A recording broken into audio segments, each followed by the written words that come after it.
Dear students, एक important topic है जो नीट के लिए इम्पॉर्टेंट है और बोर्ड के एग्ज़ाम के लिए भी इम्पॉर्टेंट है, और ये है गैमेटोजेनेसिस इन मेल्स।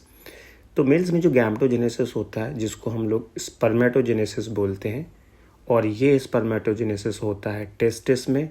और कब होता है? प्यूबर्टी आने पर होता है। टेस्टिस में होता है, प्यूबर्टी आने पर होता है। होता क्या है, ये जो स्पर्मेटोजेनेसिस है, यहाँ पे जो स्पर्मेटोगोनिया है, जो कि इमेच्योर जर्म सेल है स्पर्मेटोगोनिया, इससे बनते हैं 4 मैच्योर स्पर्म। तो दिस इज कॉल्ड स्पर्मेटोजेनेसिस। तो होता क्या है, ये जो स्पर्मेटोगोनिया होते हैं, जिनको हम लोग जर्म सेल बोल रहे हैं, ये इमेच्योर जर्म सेल्स हैं जो inside wall of seminiferous tubule यहाँ पर पाए जाते हैं। इम्पॉर्टेंट है, याद रखना है, ठीक है। और जो स्पर्मेटोजेनेसिस है, इसके 4 स्टेप होते हैं।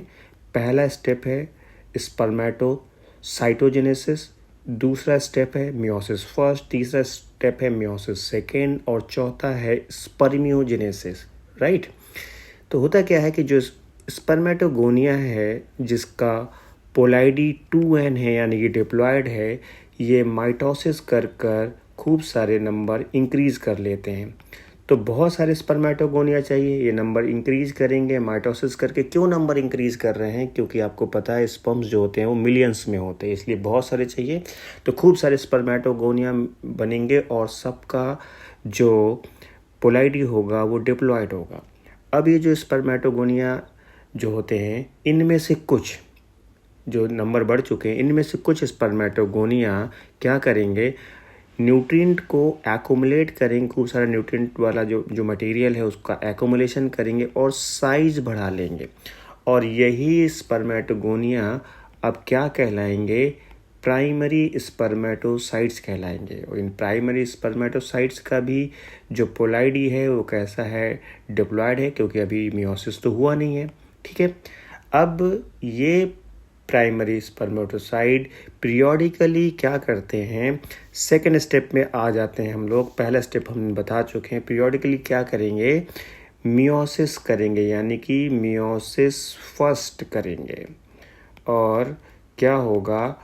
हैप्लॉइड सेकेंडरी स्पर्मेटोसाइट में कन्वर्ट हो जाएंगे। तो प्राइमरी स्पर्मेटोसाइट, जिसका पोलाइडी 2n था, इसने मियोसिस फर्स्ट किया, और सेकेंडरी स्पर्मेटोसाइट्स में कन्वर्ट हुए, जिनका पोलाइडी क्या है? हैप्लॉइड है।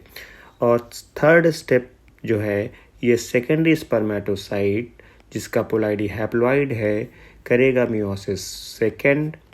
और मियोसिस सेकेंड करने के बाद बनेंगे स्पर्मेटिड्स, जिनका पोलाइडी है क्या? हैप्लॉइड। तो एक स्पर्मेटोगोनिया से 4 स्पर्मेटिड बनेंगे।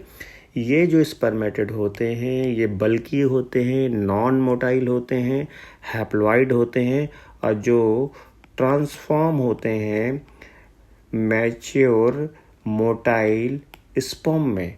और इसी स्टेप को बोलते हैं चौथा स्टेप, यानी कि स्पर्मियोजेनेसिस। तो आपने देखा किस तरीके से स्पर्मेटोगोनिया से स्पर्म बन रहा है, और यहाँ पे स्पर्मेटोगोनिया से लेके मैच्योर स्पर्म तक सबका पोलाइडी लेवल क्या था, कौन डिप्लॉयड था और कौन हैप्लॉइड था, ये ज़रूर याद रखना है, और ये काफ़ी इम्पॉर्टेंट है।